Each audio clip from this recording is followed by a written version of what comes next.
So I wanted to talk today about why people cheat, and I think that I'm an expert in cheating because I've been cheated on so many times. Uh, but I think there's a few different reasons. I think some of it's definitely genetic. I think there's a spectrum to monogamy. You know, some people are highly monogamous, others polygamous. Mormons. Actually, I'm not sure if Mormons are genetically polyamorous. I know not all of them do the multiple wives thing.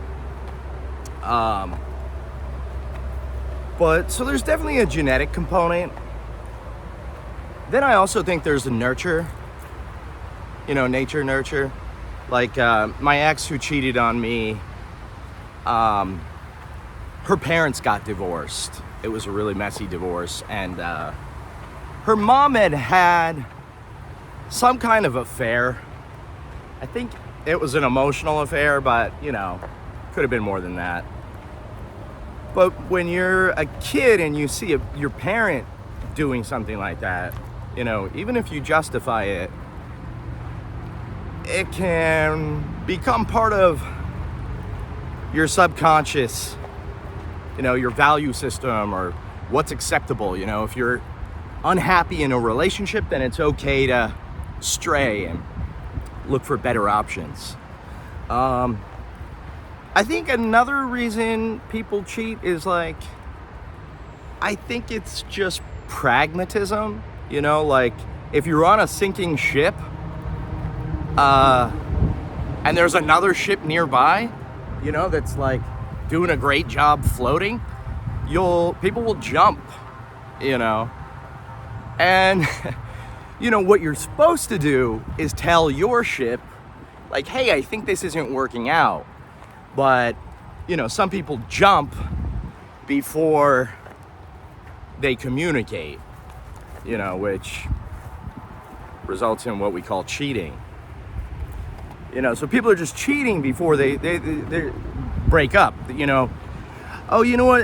That reminds me. There's another term. I think it's called something like vine swinging, where people set up the next relationship before the current one is done.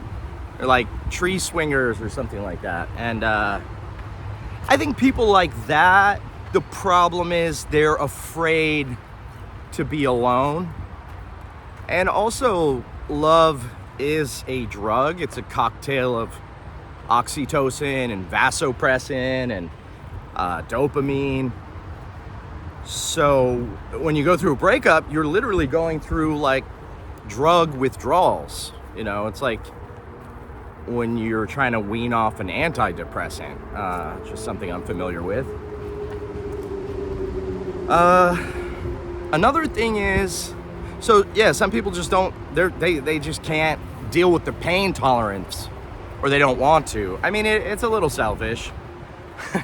Cheating's a little selfish, just a little. The other thing is, sometimes I think sometimes good people cheat because they put themselves in bad situations. It's like, should I go to the office party with the coworker who I know kind of has a crush on me? Should I be drinking this much? My partner and I are fighting a little bit lately. Or, all relationships kind of go through waves and troughs.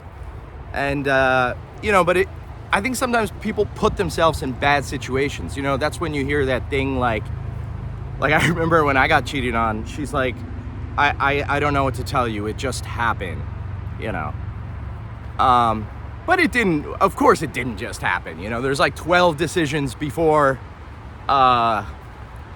getting pounded. But those are the decisions of putting yourself in a bad situation, which then allows all that other stuff to happen. Anything else on cheating? Oh yeah, the other thing is, this is kind of interesting. I think I think, like, okay, so the divorce rate spiked in the 1960s when women entered the workforce. Not their fault, but, you know, women gained a sense of autonomy. Why stay in a bad marriage? I'm making money. But I think another thing that could be a factor, because whenever I've been cheated on, it's always been with coworkers. Like, they always get too close to the coworker, you know, because you spend time with them and you inadvertently develop feelings because of, you know, there's all kind of, it's like, it's a little bit taboo, and it's like, you build a trust and familiarity.